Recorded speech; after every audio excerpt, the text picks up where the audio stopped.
I believe there is this bigger calling out there that I didn't know 9 years ago before I started doing this show. And I thought I was just being showy and fun and, learning from others. And it was like a character I was playing and the energy and keeping the energy up. And because I love having energy, I'm a vitality coach and running Fresh Talks Global Vision, this show, I want to be there for people. Doing this for so long, I realized changes are happening constantly, consistently. So, Fresh Talks, I just always want to have people coming in that this is probably a conversation they haven't had before, that I really want to see and hear them, to, and business wise, to help with their digital branding. So, if you're a business owner, take notes. Take notes if you're having your personal breakthroughs. Re listen to these interviews.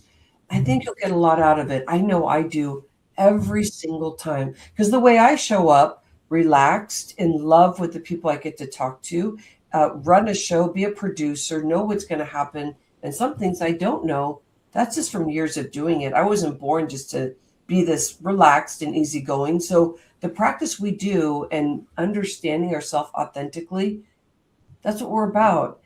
The global vision is a way for me to talk about that we can feel safe in a place on earth here where there are tons of things going on. And whatever your perspective is, what I want to do is kind of bring that mindset entertainment for you. And today we have Kelly McCool. And I want to speak to how to entertain your mind. So I'm going to ask questions to really open and expand this conversation so that you can really see yourself. And when you start seeing yourself, you start feeling safe and you start making better and bigger decisions, and better meaning that you're getting in more alignment. And so you just feel like one step and then the next step, it just begins to be more and more authentically who you are. That's my goal. Hashtag speaker locking arms is what I call it. I want to stop the blaming and shaming. I want to help others open their voice because those are the things that I dealt with and am dealing with till the time that I transition out of here in this life, because I'm going to keep growing from that area. That is the area that I think I do my humanitarian project and experience here. And I really want to fill out that love and that experience with others too. Kelly McCool, how are you doing today? Hi, I'm doing very well today. Thank you. How are you?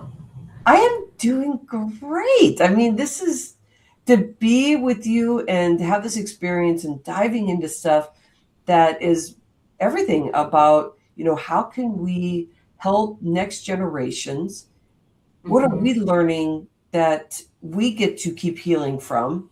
And what are we hmm really actually overall doing out there? So I'm really excited about getting this conversation going. How about Yeah. you? What brought you into Fresh Talks Global Vision? What's your goal today? I know that you said you watched some videos and I want to get your introduction, but I would love to hear, like, what is it that we're doing that you feel that it is alignment? So, this humanitarian effort, Speakers Locking Arms, I think one of the biggest things that we'll see in our culture right now is this competitive nature where people feel like they always have to be the biggest, the most important, and where we lose so much growth and where we lose so much opportunity is the lack of the person, like, turn around and help the next person up, reach out and bring everybody up, the rising tide. Everybody wants their moment in the sun. But when we all work together, when we lock arms and we work together and we come together as a community of like-minded people in support and love rather than competitiveness and one-upsmanship, like, we can create such a massive impact, so much greater than one person could ever create alone. I feel we're growing our light, being like a beacon, like we're not in sales. We're not Right. trying to find the person in the room, but we are just a beacon. And that what you're speaking to is love. And I am loving being a woman. I was just interviewing somebody earlier today, and we were discussing that.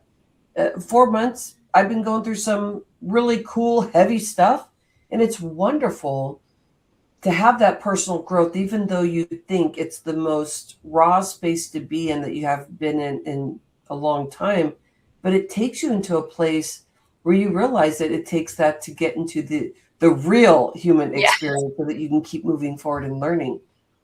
Yeah, absolutely. And like you said, I love being a woman too. And I think, in this world that we're living in, we're starting to learn more and more and more about the power of the woman and where we really align in this world, and what it is that our purpose is and our fulfillment.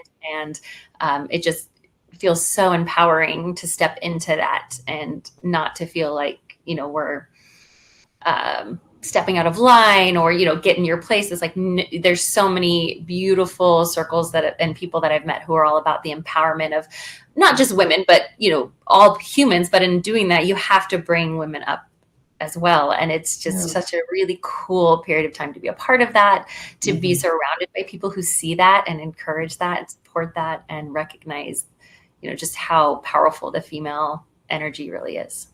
I know, I'm learning that. I used to think it was so weak because women cry. And I'm like, I'm crying. I feel strong. I feel great. So it's wonderful. Welcome in. So let me get a little introduction here of you. Mm-hmm. So you're a speaker, trainer, transformational coach, as a certified life mastery consultant through the Brave Thinking Institute. You help individuals and organizations move beyond fear-based decision making, reconnect with what matters most, and create results aligned with authentic vision. Drawing on your background in theater, tech, and personal development, you blend engagement storytelling, practical tools, and proven transformation principles to inspire meaningful and lasting change. Kelly's message was born from her own journey of reinvention. For much of her life, she worked hard to become the person she believed she was supposed to be, the good daughter, wife, employee. Although she appeared successful from the outside, inside she felt empty and disconnected.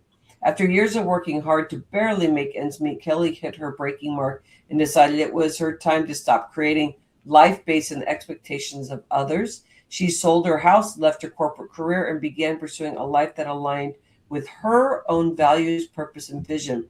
The transformation inspired in her signature message, masked to be magnetic. Kelly, I can see that as a hashtag, masked to be magnetic. Mask to magnetic. From mask to magnetic. To magnetic. And I said to be, huh? So Well, it's about this. It's the same. Yep. But yeah. Oh, yeah, but I don't use the word magnetic. Transitioning from being masked to being magnetic. Well, that's powerful. I didn't mean to put the be. I mean, I'm just all about being. Even with the be, I like that. But I see that being a beautiful hashtag. We're going to learn more about this by the top transformational coach in the year for 2 consecutive years. I want to understand more about some of the accolades around that. Can I hold that space right there? Can we talk about what that really feels and means and kind of give us some layers here about masked to magnetic? I love that. Yeah. So when I started this journey, I hit a point in my life where, as you had mentioned, that I just realized that I had built an entire life based on what other people expected or wanted for me, rather than listening to that internal voice, knowing there was decisions that I made along the way where I knew it wasn't aligned with my purpose and who I was, but I did it anyways because that's what society wanted me to do, or what made my parents happy, or what I was supposed to do. I was supposed to get married, have the kids, the golden retriever, the big house on the hill, go to college, all the things, you got to check those boxes. Yeah.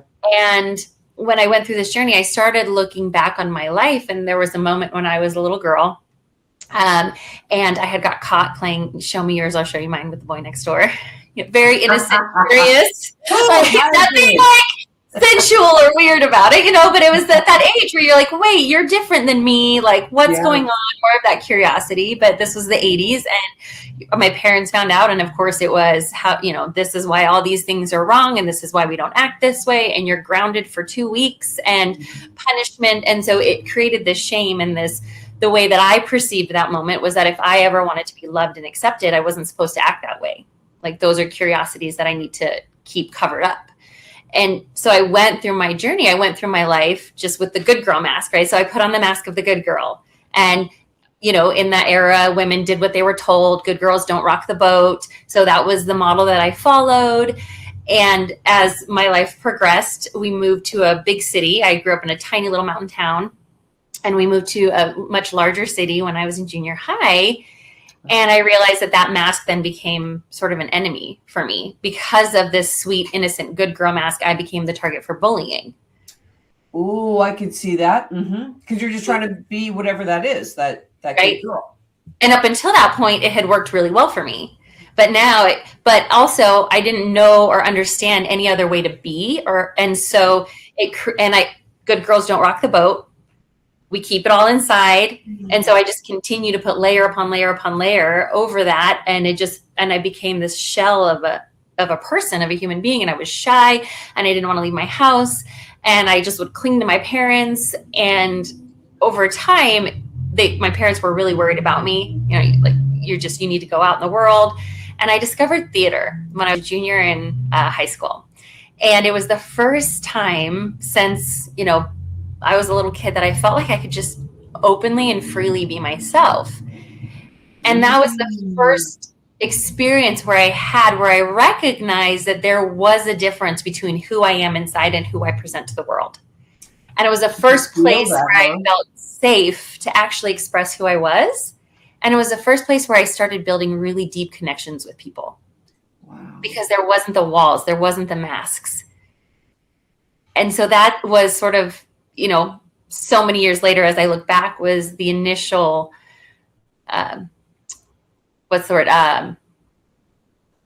inspiration.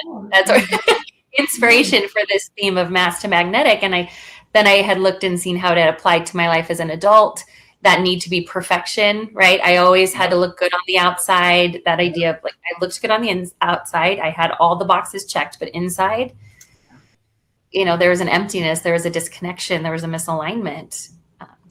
And it's interesting. You work so hard as a youngin' to be what that means as being the good girl, perfect. Which it's not, that word doesn't mean anything to you. It's just that you're trying. You go, oh, I'm supposed to be this, and you are such a hard worker that you do it. And then and the perfection is only on your terms. I mean, everybody's going to see you just different because they're not going to say, oh, that girl's perfect, but they would say that girl thinks she's perfect because you're acting a certain way. And so it's like you had to kind of get cracked, huh, to be able to open up and what? Yeah. Because I know a door opened when you went into, and this, I think this is important to take a step here, so that we understand, because some people are still trying to crack the nut of like, how do I authentically act like myself? Because you probably still do things and learn things more about how to keep yourself even more and more open as, we go through this journey too. But what do you believe really guided you into doing something different, going over into the drama area? What got your excitement about that? Because you were getting bullied and life was just kind of a struggle. What got you into that? And then you discovered there was something that was starting to link you into who you were. So that was part of the journey. So when I was in high school, we moved up to Montana. So I moved from a small town to a big city, back to a small mountain town. And wow.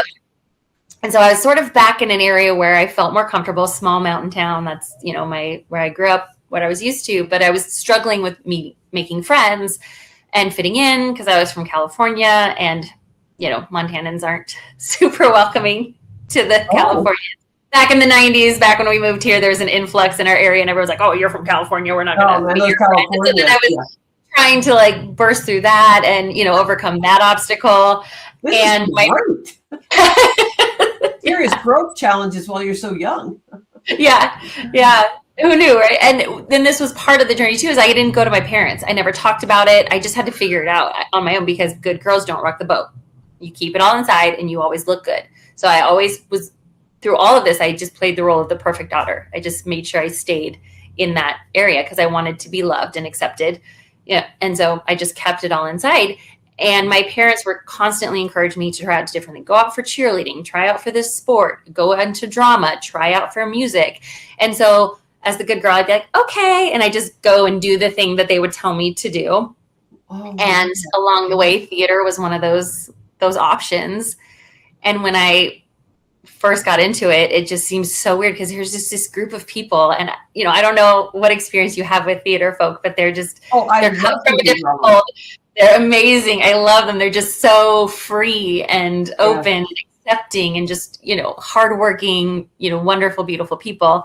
And it just gave me the safety and security that I needed when I could see them being themselves to be able to come out and start being in alignment with who I really was. And so while I still kept my masks up out in the world, this is the first time in my life that I felt like I had a place where I could just lay down the mask and be free and have fun and build those connections. And it was a really beautiful gift. And I love that your work, to bridge that too, I love that your work is about exploring authenticity, resilience, mindset, purpose, and the courage required to believe in your dreams, even when you're the only one, whether working with individual students, leaders, or teams, that you're encouraging people to stop building the life that they think they should want and begin creating a life that is purposeful and that is about fulfilling and one they truly love living. So if we keep following your story like this, now let's get more into the bridge of this where we're going to backtrack a bit here. So with all those experiences that you have, I'm glad that you built that. Where you are now and you are doing like just kind of looking back, what are the things that helped you finally become open in your real life? You have these people that are open and free and you're going, oh, I get to be that too. But outside of that community, you were still working, you were living this dual life. Mm-hmm. Where was it that you started noticing, I can be myself outside of this group? What was it that happened? What kind of pulled and tugged at you that finally just opened you up and said, this is what I'm going to teach because I've been learning this? Where's that pivot for you? So I got divorced about 7 years ago. Mm-hmm. And so after high school, college, I just sort of found myself drifting back into, I got more and more removed from the theater world, found myself drifting back into this world and this place where I felt like I had to perform the perfectionism, get the handsome husband with the big house on the hill and the two beautiful you're working kids. Hard. You're like, what's the rule? Yep. What's the list? What's my success checklist? And the success checklist, I didn't agree to it. I didn't create it. Somebody just told me this is what you do. And so I worked really hard to do that. And it didn't end up working out. We ended up getting separated, moved on with my life. And I found myself 4 years post-divorce in the exact same cycle, but just alone instead of in a marriage. And there was a moment when I was having a particularly tough time with my employer. Things just weren't going really well. And it was over Christmas break and my children were little and they were home during break and I was working remotely, but I was home, but I was in my office and I could hear them playing and I could hear them laughing. And I just wanted to be playing with them. I just wanted to be available to connect with my kids. And in that moment, it hit me that if I didn't do something else, this was going to be the rest of my life. Yeah. And I asked myself, what is the purpose of living? The purpose of living is not to sit at a desk for 40 hours a week. We weren't given eyesight to stare at a computer. We were given vision so we could watch the sunrise, so we could watch it snow, so we could see the love in our lover's eyes. We were given the sense of taste so we could enjoy food, not just shove it in our mouths while we're going from meeting to meeting. So we could sit and we have spices and different flavors and we have liquid and we have, fruit and vegetables and meat and all these amazing things that we're just meant to enjoy. And we have this amazing planet that we were meant to travel and see. Yeah. And music, right? We were given ears to listen to music and hear the laughter of children or the people that we love. And that's what this is all about. All of the stuff, the work, the house, the 40 hours a week, the mortgages, the credit card payments, that's all a man-made construct that we agreed to be a part of. Yeah, and sometimes we believe that we need to be in it to pursue success. Where did you start finding, because as a coach, and especially you're talking about, you've been named a top 10 transformational coach of the year for 2 consecutive years. And you're doing workshops, you're speaking, you're doing these things. When did you notice that success can bring you everything, whatever you're looking for? And I kind of think of it as like you're a beacon of light. Mm-hmm. And somehow that people just, that's what your cells are, is people know they need to be with you, and it becomes like a very, most of the time, just a very easy yes, because like, I need to be with you. When Yeah. did you notice you didn't have to work so hard because of getting the husband, whatever that was, when you saw him, you go, yep, that's it. Need to be living here. Need to be having this much overhead. Looking at all that to now you're saying, well, you can do that, but you don't want to build on everybody else's reasons why to do that. But you can have everything you want, but you don't have to be working and focused in here, but it's about relationships and stuff. When did you Yeah. start really getting into that and understanding as a coach that the more relaxed, or what we're saying here, whatever you're saying about this, that is the way to go? When did you start discovering that, and what does that all mean? If you can give some more definition around it. Yeah. So after I had that aha moment, I just made a decision. It was a line in the sand moment for me. It's not something that I know a lot of people are comfortable with, but that was the moment I decided I'm doing something. And I went on this journey and I found the Brave Thinking Institute, and I started really leaning into their principles and studying and really connecting truly with who I am and what I love. And my whole life I've known that my purpose on this planet is for good. It's for a greater good. My purpose is to make an impact. It's to help people live happier, freer, more fulfilling lives. Whether that's from stage, whether that's one-on-one, via the internet, however that presents itself, I've known my whole life that that is my purpose. And so I just said, you know what? I don't know what this journey is going to lead to, but I know what this journey is, and I don't want that anymore. And so I just jumped.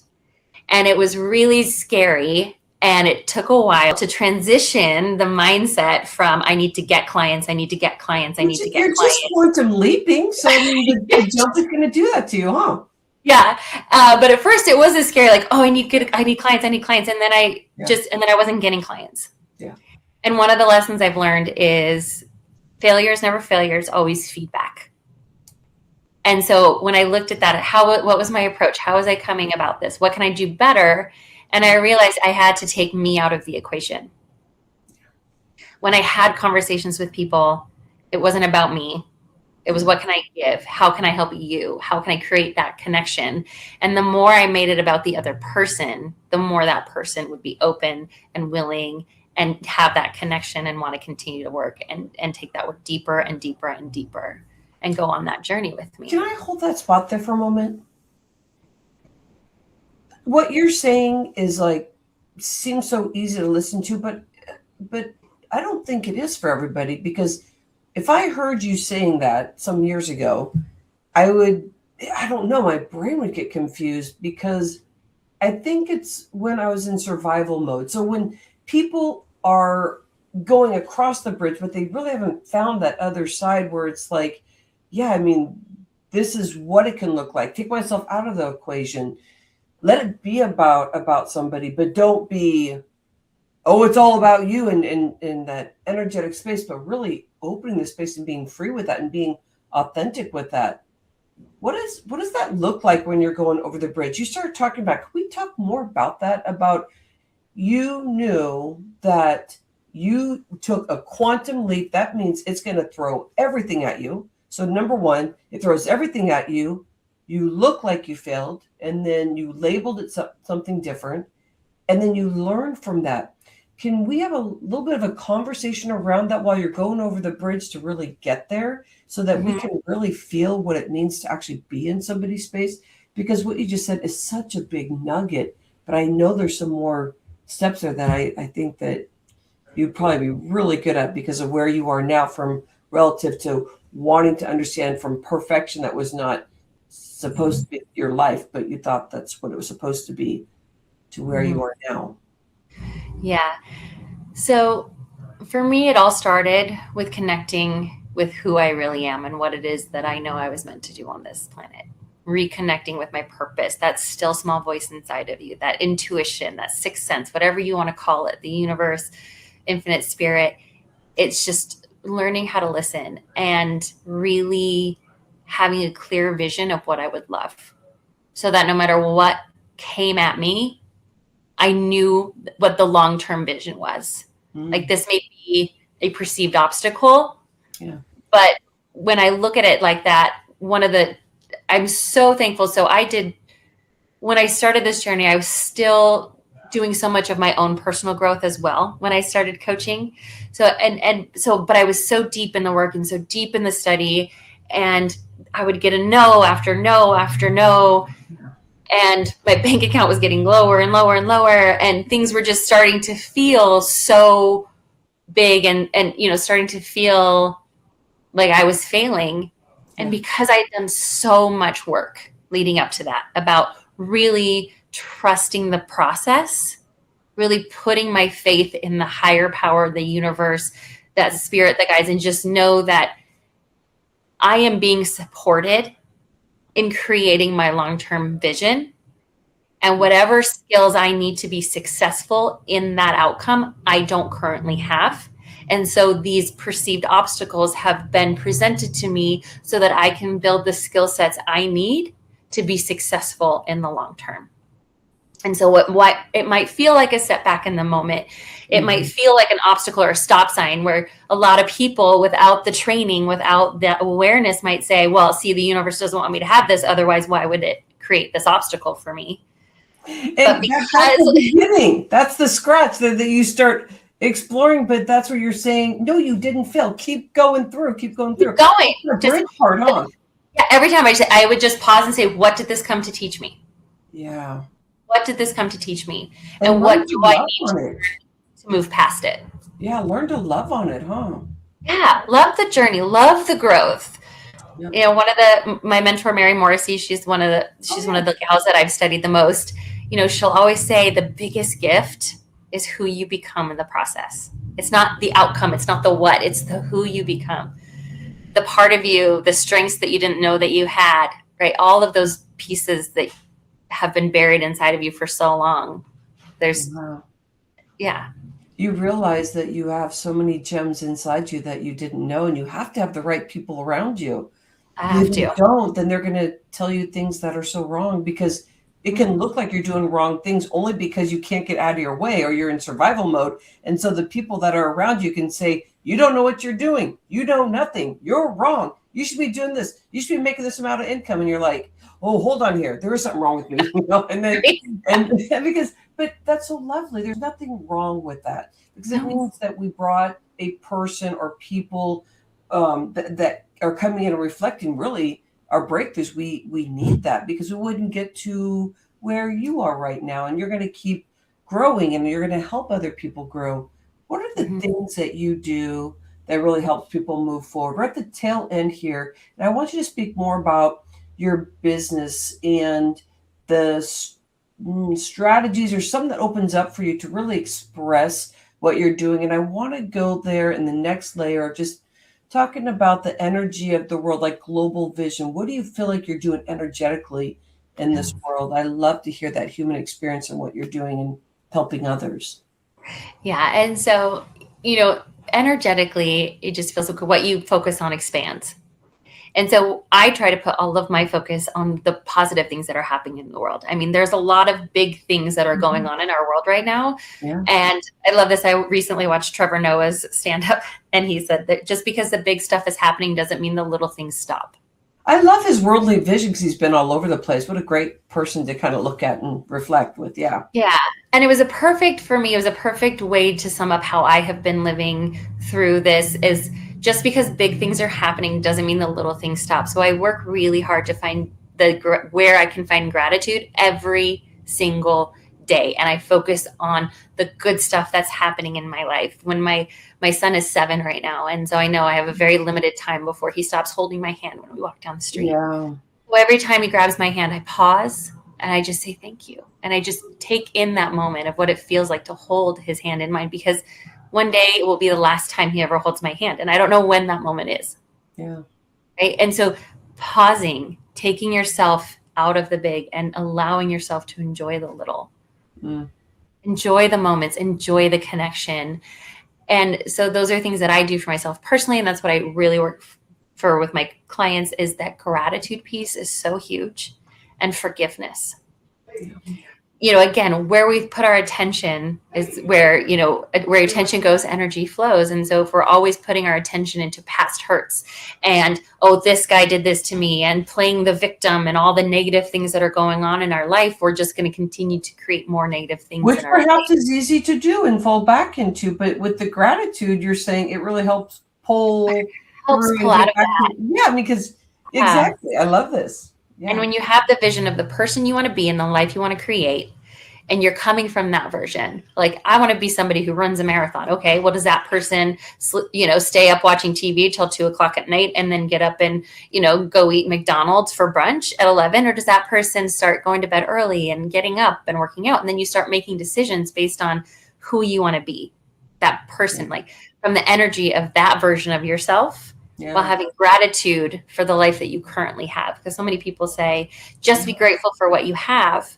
And you absolutely should. We should 100% be grateful for what we have, but know that it's okay to want more. Oh gosh, yeah. That's, I think, why we are here on Earth is that. I mean, that's exactly what you're saying, huh? Like, Be thankful for what you have. can we go there then about bigger? Like, so you are saying that, and how does this affect the world when you start showing up that way? You're less victim, but what's the vibe, or what's the? I mean, really, your hashtag, to me right now, you already have a hashtag ready to go, but how do you get magnetized out there when there is all that stuff going on? But not speaking to that right now. But you're saying really, be in the space of not being a victim, but it's the gratitude that gets you there. If we had people in this world that are getting your information and what you're speaking, more people feeling that, how does that affect this world? What are you doing out there? What do you feel like you're making a change for people out there? So many times people think the little things don't count. It's the little thing, but sometimes just holding the door for somebody and smiling can change their entire day, and the ripple effect from that. And when you're showing up as a person of increase in every interaction that you have, whether it's getting coffee, right? You're going to the convenience store, at work. When you're showing up as a person of increase, when you are in a positive energy state, when you're in this giving state, people feel that energy, and then it has a ripple effect. Yeah. And if we can show up for the people in our lives and they start showing up, and you're just being that model. Yeah. And I've noticed this, throughout my life, this is another thing where I thought this master magnetic is during the moments in my life when I was not wearing my mask, when I really felt that I was connected to my true self, when I was laughing with my friends, or just in a moment of getting so lost in a project or getting excited about something, when you're just energized and you're just in the zone, right? You become a magnet. People just are naturally drawn to you. And that happens at a bigger level. And so, if, there is this law of vibration where you attract, what you are. And so if you're in a constant vibration of victimhood and negativity and lack energy, that's what you're going to continue to draw. It's like that radio signal, right? It's like our cell phones. There's a specific frequency you have to be on to get where you want to go. And so you have to come from the frequency of what you want. And if what you want is abundance, and what you want is joy, and what you want is peace and love, when you're emitting that signal, it's like a radio signal or a cell signal, it just goes out into the world and it ripples across. And it's funny, sometimes like you'll just be sitting in a car. I love to sing in my car. And I've had people say, like, I'll look over and see somebody like having a good time just singing and dancing in their car. It's 5 o'clock at night and they're grumpy and they're like, oh, and it just puts them in a good mood because they see somebody, And you're living the life. That's living the life. And I tell you, man, you can have the biggest life. So going back to your original thing of being like what that perfection was, you were playing a role, but you know that your life could be financially quadruple that. Your connections with people could be quadruple that. You're not rolling over people, to get to where you need to get to. You're not following a little cut here and there to try and get to where you're going.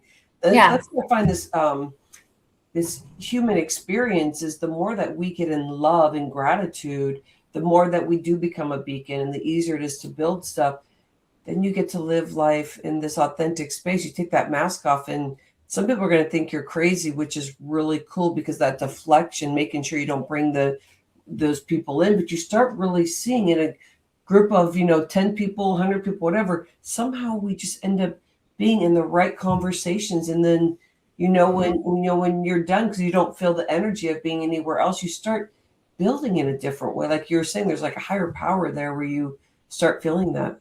Hey, where can we send people? I'm going to make sure I get your link and we put it in the description and stuff too. But what's going on for you that we can invite some people in? Do you have something going on?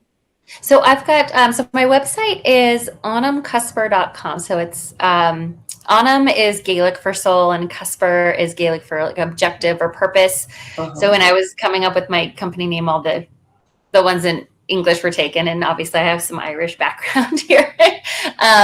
And I found Onam Cusper is Gaelic for the soul of purpose, or purposeful soul. And I really liked that. And so that's the website you can go to. It has information about my coaching, my speaking, and it has a link to where you can contact me and learn all about that kind of stuff. So, yeah. Thank you, my friend. I love being in your space, and I appreciate you being authentic with your stories. It's been my pleasure. Absolutely. It's been such an honor to be here today. Thank you so much for inviting me to be a part of this. You're welcome, my friend. You have a wonderful day. Fresh Talks Global Vision. Where did you find these spots where you start becoming aware of yourself, or something that just felt so right, or something that felt really bad because you go, oh my gosh, I'm in that spot? All is well. It's learning how to be in alignment. And again, hashtag speaker locking arms. Where are you not opening your voice? And to partner with Kelly with the thing about being a magnet, being able to just be yourself, and energetically you'll bring the right people in. That's a serious humanitarian level conversation. And if you can find the kindness within your heart to stop shaming and blaming yourself, those 70, 60,000 words that kind of happen in our brain, get quiet, listen to where that is taking you, because those are the decisions you make every day. But like Kelly was talking about, like when you find that you think you're doing a mistake, take a step back and know that's a learning experience. And all the things she talked about, go to the beginning of this, get your journal and pen, and make sure that you really see it in your coloring and with a white background to make it stand out. Because if you leave here feeling good, but you don't do that, you're going to miss the nuggets, and your brain is just going to drop you right back to where you were. We are about our global vision. I want you to keep moving forward and feel like you can quantum leap, get anything and everything that you want. It's in the strategies and being able to be relaxed and be authentically yourself. Love you, everyone. Love you. Have a wonderful day. Thank you, Kelly McCool. Thank you.